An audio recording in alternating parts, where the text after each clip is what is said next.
bonjour. Aujourd'hui, nous avons le plaisir de recevoir Monsieur Michel Grenier, qui est directeur général du Centre de l'entrepreneuriat du CAM. Bonjour Michel. Bonjour. Merci beaucoup de nous recevoir. Et, Ça fait plaisir. Tout le plaisir est pour nous en fait. Et comme tu sais, la règle de l'émission Parcours d'entrepreneur voudrait que l'invité se présente. Donc dans un premier temps, est-ce que tu pourrais nous parler de ton parcours? J'ai la chance d'être le responsable du Centre d'entrepreneuriat depuis déjà quelques années, depuis 2006 je crois. Et auparavant, j'ai eu l'opportunité d'enseigner ici au programme de maîtrise en administration pour les cadres gestionnaires désireux de se doter d'un MBA, notamment en gestion de la technologie, en sciences et génie et quelques autres programmes. Depuis peu aussi, j'enseigne au programme de bac en gestion de PME. Évidemment, on parle de création d'entreprise dans ça. Oui. Et aussi au niveau du développement des PME.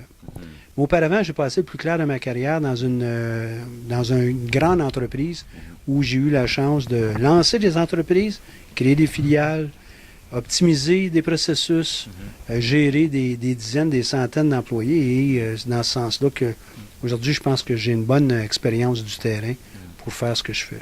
OK.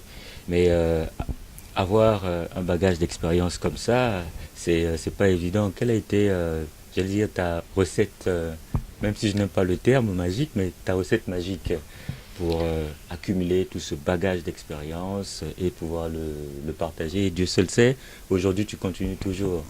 Moi, j'ai toujours été un praticien. J'ai fait mes études au niveau bac il y a plusieurs années, là, au début des années 70, fin 70, début 80.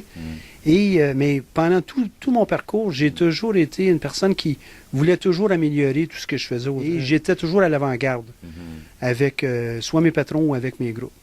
Et j'étais toujours à l'affût des dernières tendances, des dernières façons. Et tout ce temps-là, moi, j'ai toujours acheté des livres. Évidemment, il ne faut pas juste les acheter pour les lire.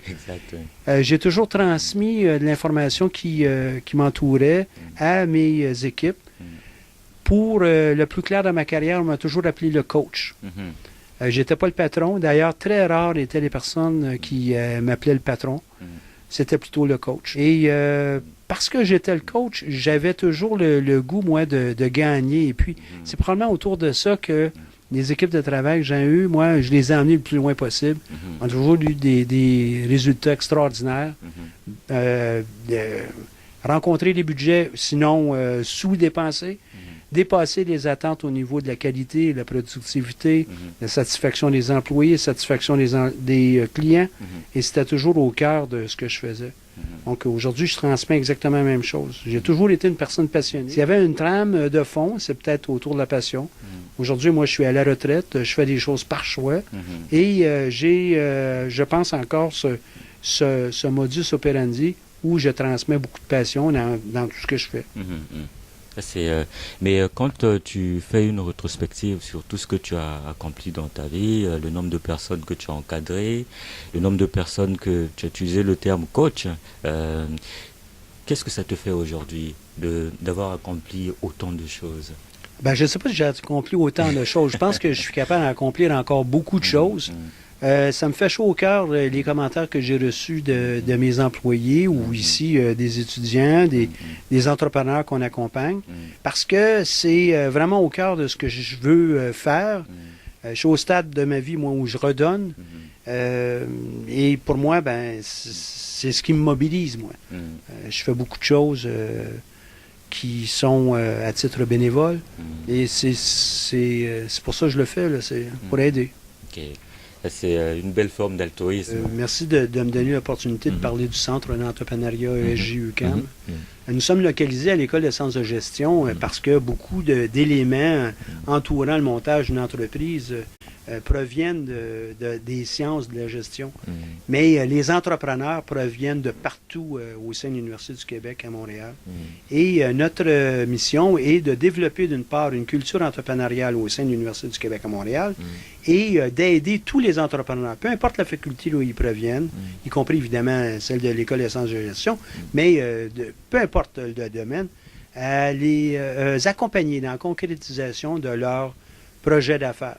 Donc, le montage de l'entreprise, mais ça pourrait aussi être de faire cheminer leur idée, faire cheminer leur plan, capable de découvrir comment on pourrait mettre une texture autour du projet et répondre à leurs questions.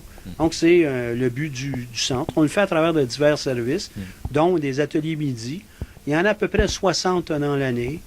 Il nous reste encore un petit secret, il nous reste encore un peu de capacité restante.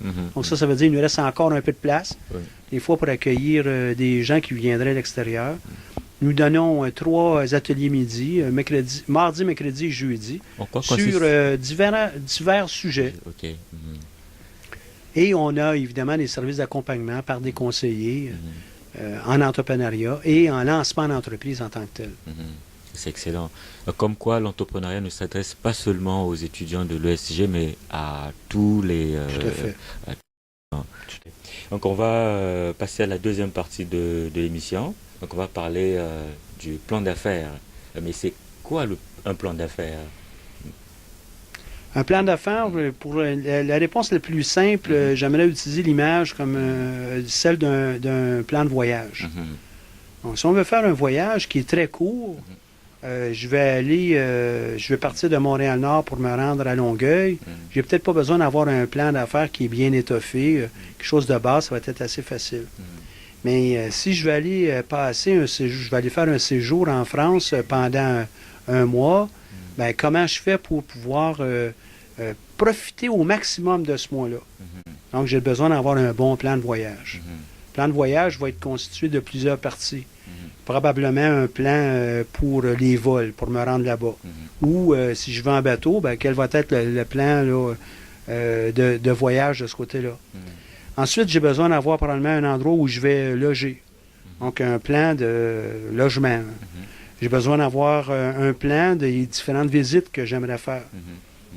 Pour m'alimenter, la même chose. Donc, je dois m'informer, je dois revoir de tout en tout et intégrer toute cette information à l'intérieur d'un grand plan de voyage. Et y compris comment je vais financer mon voyage, qui va le payer, comment, sur quelle période, si jamais c'était échelonné. Donc, c'est un plan de voyage. Pour moi, le plan d'affaires, c'est un peu la même chose. Et quelles sont les choses qu'on veut faire dans notre entreprise? Quel est le but? Quelle est l'opportunité? Quel est le type de clients qu'on veut aller rechercher? Qui sont ces clients? Est-ce qu'il y en a suffisamment? Quel est le produit qu'on aimerait peut-être leur vendre ou le service? De quelle façon on va arrimer ce produit-service avec leurs besoins, bien les comprendre? Comment on va les produire, ces services ou ces produits? À quel moment on va les vendre? Quelle façon on va les vendre? Qui seront les employés impliqués dans la production de tout ça et pour l'organisation dans son ensemble? Quelle façon on va financer la création d'entreprise? Que ça aille du mobilier au système téléphonique, à la machinerie de production, ou si on est dans des services, la place d'affaires pour accueillir les clients, etc. Donc, ça va constituer les éléments de base pour un plan d'affaires. Excellent.